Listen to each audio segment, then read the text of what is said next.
What's going on, everybody? SpykerZ Xenith here. Today I'm going to be doing a quick unboxing and review of this Thermaltake eSports Challenger Go gaming keyboard.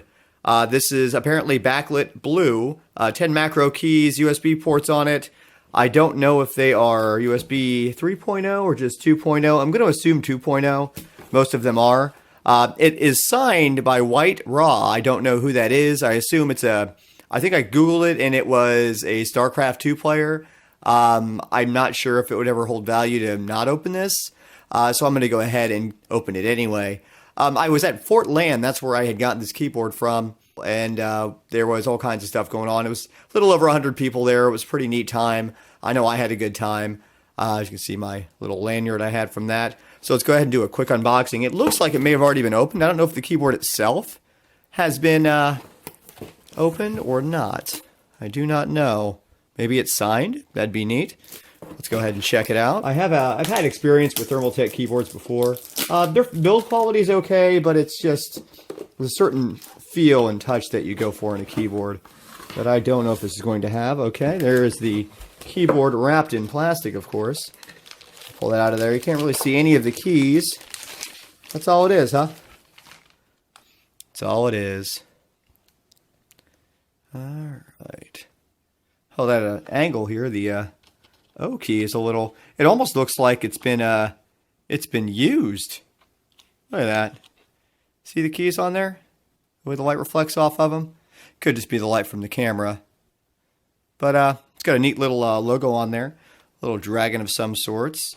Flip around to the back. It doesn't feel very heavy at all. How does it say on the back here? Model KB-VEL. Overall, it doesn't look too bad here. These are going to be I assume, your macro keys here on the left side. And the keys themselves, now usually on illuminated keyboards, it'd be nice to be able to see some of the keys. I'll tell you, that really does look like it's been used. Look at that. But you'd think WASD would be used. Maybe it's just the way it was formed. I don't really know. Maybe that's just like oil or grease or something. I don't really know. But that doesn't really matter. Hey, if it works, it works. Anything else in this box? Let's see. Oh, it's this here. Okay, what I did notice, I didn't even notice this. The cable in the back is not even attached. It's a looks like a USB cable, standard USB cable, mini cable, not a micro, but a mini. And then we have two USB ports on there. I'm going to assume these are just 2.0. Each USB port supports up to 100 milliamp device with over 100 milliamp power consumption may not power up. So that's because there's no outside power source to it. Okay, so apparently in this little bag here, it looks like we have a cable. Ooh, look at that. Got the little Thermaltake logo on there. It's pretty neat. It's braided. That's always good. And it goes into the side like that. And that's how it fits in. It's not bad. Doesn't seem like it would come out easily. It'd be nice for transport, so you're not going to screw the cable up. However, you're just going to bundle it up like that anyway, so I don't really see the purpose in this being modular at all. But it seems a little Velcro thing on there. It's pretty long. I mean, that's probably a 6-foot cable. It's not too bad at all. Let's keep digging here in the box. What else do we have? Let's see. Warranty policy. A gaming keyboard, so it gets 2-year warranty. The mouse pads get 1 year, and accessories, general accessories, get 1 year. Well, no, a 2-year warranty for a keyboard, that's not bad. I don't know if this is going to screw up or not. I doubt it. Here's just some basic instructions. Probably tells you how to use the macro keys. What is that? Profile indicator is C, so I assume it's a different color it lights up. Little dragon griffin guy at the bottom there. Alright, macro keys are on the left and right hand side of the keyboard. Alright guys, and as I look at the back here, it's these little flip up feet guys on here. I got the light turned off on the camera so it's easier to see. Put that on there. Move it up so you can see it. I've got it plugged in. If the light is not on, mine was on when I first plugged it in. There's a function key down here and it's F11, function in F11. Turns it on. It's got a nice very low blue to it on this first setting. 1, 2, 3, 4, 5. There are 5 levels of brightness and then a sort of pulse.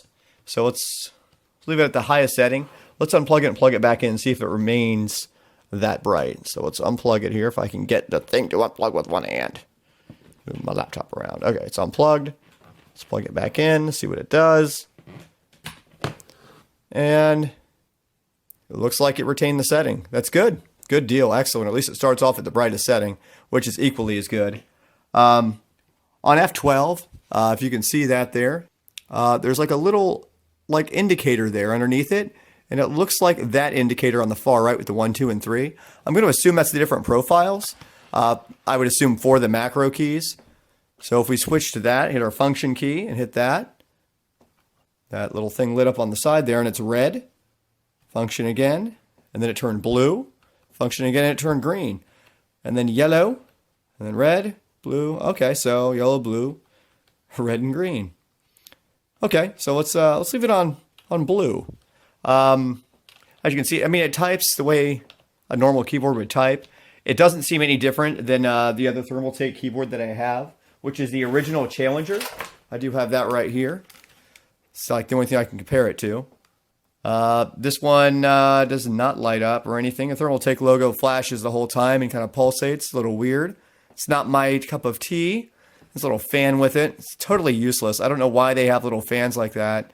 And it plugs right into here to cool your hand. I don't understand it. And there's this little spot up here to plug it in over here.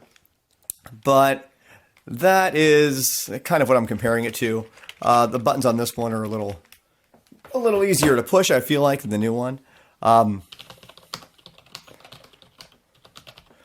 don't mind this. It's not terrible.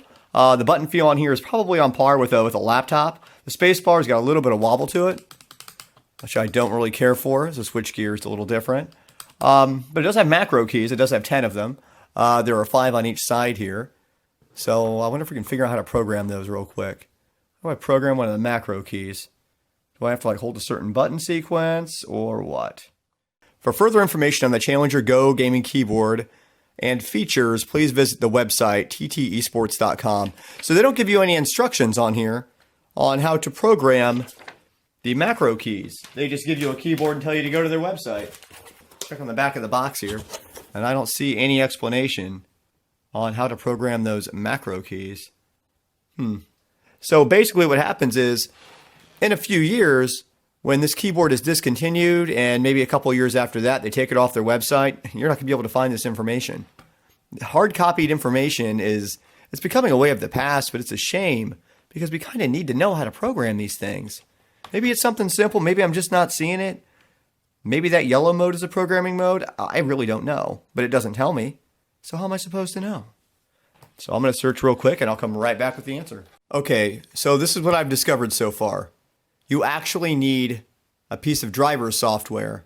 So, and to top it all off, when you actually download the file, it is a RAR file, which means you have to have some sort of RAR archiving tool like WinRAR in order to even open the file to install it. Come on, they couldn't make an executable out of that? Are you kidding? So I'm going to go ahead and I didn't have WinRAR on this laptop because I really don't use this netbook for anything. So I'm going to install WinRAR real quick and see what this file is all about. Overall, I'm not that impressed with this keyboard simply because of the software that you need to download. They don't even tell you need software. They mention it in a very tiny section of the manual. Come on, guys. What is that? Can't give me a CD or maybe give me a disclaimer that says, hey, none of these functions will work if you do not have the software. You might not need the software, but I'm thinking you're going to. Okay, so you can see the keyboard on the computer here. I'm hitting off, and you can turn that little logo on the bottom off. That could be useful because that's bright as crap. You can also change the brightness from this control panel. Now, this control panel is essentially using this keyboard from what I'm seeing. It makes it so much easier to use. You can save, you can load. Let's say I save this, and I'm going to save it as my Challenger, and hit save. So now you have to upload it to the keyboard. So let's upload that to the keyboard, and now my WASD and so on should hit once I push this button up here. It's not. It doesn't do anything. Okay, let's try reprogramming that again. It's not cut and dry, obviously. It's just saying profile 1, 2, and 3. I must not be on the right profile. All right, well, let's change something on here. See if I can get to the right profile, I guess. Function key. There's no indication on this app as to which profile you've selected. I don't know. Let's try red. Is it red? Is it red? Is profile 1 red? Because everything lights up red on that thing. So let's push the F1 key or T1 key. That's what it is. Okay. Red. Yeah. Red is the profile 1. It doesn't tell me that anywhere. It's cute. I'm glad it doesn't tell me that. Let's see, profile 2. Is that going to be the same? So profile 2 should be... I hit the right button, dum-dum. Should be blue. So if I hit profile 2 and I change function key 2 to a macro that says hello, and then we hit stop, save that. We name it Challenger 2. Save that. Make sure I saved it. Yep, replace it. Okay, exit. And we're going to upload that to the keyboard. Now, this should type hello once I hit the function key 2. Okay, so that's what it is. But it doesn't indicate to you at all in the software which color is profile 1, 2, 3, and 4. That's ridiculous. How am I supposed to know if you don't tell me? So basically what it boils down to is I like this keyboard as far as like the way it's laid out. It's what I do not like about keyboards is when they have an L-shaped enter key. I cannot stand that, and this does not have that. Once you set this keyboard up once, it might be okay. It might be okay for a long time. I don't really like this space bar. I don't like the... it seems like it's only hinged like in the middle or on the sides, or the plastic's really crappy or something. Not to mention this thing, for some reason the plastic's a little discolored around here. It might be a manufacturing thing. I'm not sure. I do like the blue lighting. The blue lighting is really nice. Again, the macro key thing is what's going to throw me off here. It's a pain in the ass to get set up. I have the cord draped across it. I don't think it's going to be too bad of a keyboard to use for a long time, but once you have it set up once and you need to change something, it's not going to be too bad because you've already done it once and you understand what color is which profile. But again, I'm looking at this thing and it's just not telling you. There's no indication as to what profile. Not even on the picture on here does it show you which profile you're on. So anyway, guys, what's this got up here? Reset, register, and help. Yeah, I would probably hit help 1,000 times if I was using this thing. But overall the build quality doesn't seem the worst other than this plastic. That's a little weird, that discoloration.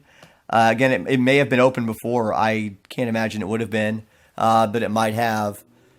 But anyway, in closing, guys, this keyboard isn't terrible. It's a $60 keyboard, though. You can get a pretty nice, like, Logitech, or, you could save some more money and get, like, a Razer. Or if you can get a hold of like an older Microsoft keyboard, those are pretty solid as well. But they're not going to have all these neat features like being able to glow and use macros and things like that unless you get like a Sidewinder or one of those other fancy keyboards that they had back in the day.